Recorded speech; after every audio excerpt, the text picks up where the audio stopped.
Olá, meu nome é Josiane Oliveira, sou delegada titular da Delegacia de Defesa da Mulher de Quixadá. Eu vim aqui hoje falar um pouco sobre o Estatuto da Criança e do Adolescente, tendo em vista os 31 anos do Estatuto.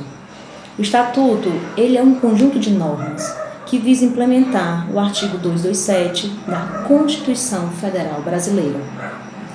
No artigo 227, tem uma série de direitos que é garantidos à criança e ao adolescente.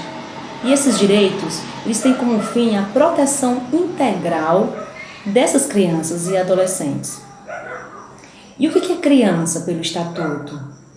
Bom, o Estatuto utilizou o critério etário para diferenciar crianças de adolescentes. Crianças são indivíduos em desenvolvimento que têm de 0 até 12 anos de idade incompletos. E adolescentes são indivíduos em desenvolvimento que têm de 12 anos até 18 anos incompletos. O Estatuto ele é aplicado excepcionalmente para indivíduos maiores de 18 anos que tenham até 21 anos de idade. É o caso do adolescente, daquele adolescente que comete um ato infracional aos 17 anos. Né? E aí a medida socioeducativa dele seja de 3 anos, como a internação. Vai extrapolar, né, a idade dos 18 anos.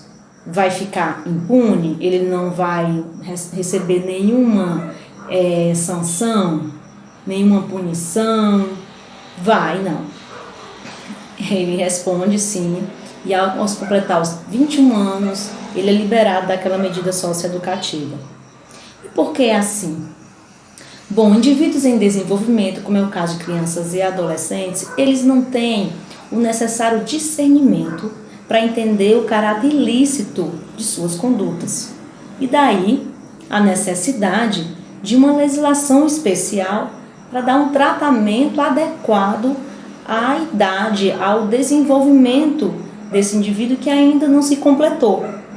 Fora isso, o Estatuto não traz só esses deveres, não trata só de atos infracionais, ele trata também de crimes, né, que podem ser praticados contra crianças e adolescentes, crimes específicos do Estatuto, tratam também de direitos, trata também de obrigações, deveres por parte desses responsáveis por essas crianças e adolescentes. E dando continuidade à nossa fala, por falar em responsabilidades dos pais em relação aos seus filhos, no Código Penal nós temos o crime de abandono material, previsto no artigo 244. Muito comum nos casos daquele pai ou daquela mãe, para não pagar a pensão, por exemplo, sai do emprego e deixa de pagar a pensão, ou seja, sendo solvente, de forma injustificada, ele abandona o emprego para não ter que pagar a pensão. Isso é crime de abandono material.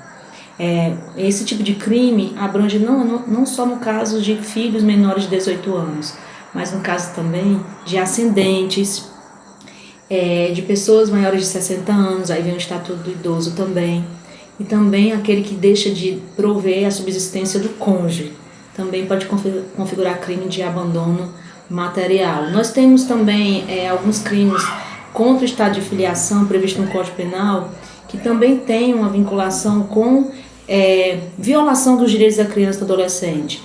Por exemplo, aquele registro de filho de outra pessoa como se fosse o seu, né?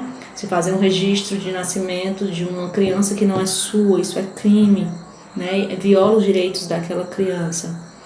Você também subtrair, né, um incapaz dos seus responsáveis legais, você reter o incapaz dos seus responsáveis legais, também é crime praticado que viola os direitos de uma criança e de um adolescente. Os canais de denúncia, o principal canal de denúncia é o Disque 100, né, de violação dos direitos humanos. A Polícia Civil tem trabalhado incansavelmente no combate à violação dos direitos da criança e do adolescente. Para tanto, existem 2 delegacias especializadas para dar um tratamento adequado a esses indivíduos, a DCA e a DSECA. A DCA é a Delegacia de Combate, a DCA é a Delegacia de Criança e Adolescente. Ela é para os casos de adolescentes, né, infratores. Quando o adolescente ele é um infrator, ele recebe o tratamento dele, o atendimento é na DCA. E a DSECA, que é a Delegacia de Combate à Exploração Sexual da Criança e do Adolescente, para o caso de quando a criança ou adolescente é vítima, também recebe um tratamento especializado. Isso ocorre na capital, tá, do estado. No interior, nós temos aí as DDMs, que assumem parcialmente, né, essa competência em relação ao público feminino, né? Então, crianças e adolescentes com têm seus direitos violados, sendo do gênero feminino, e são atendidos nas DDMs do interior.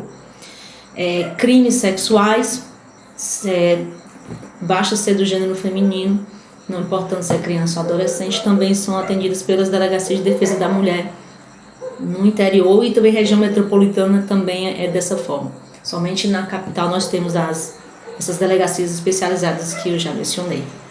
Boa noite a todos e obrigado pela participação.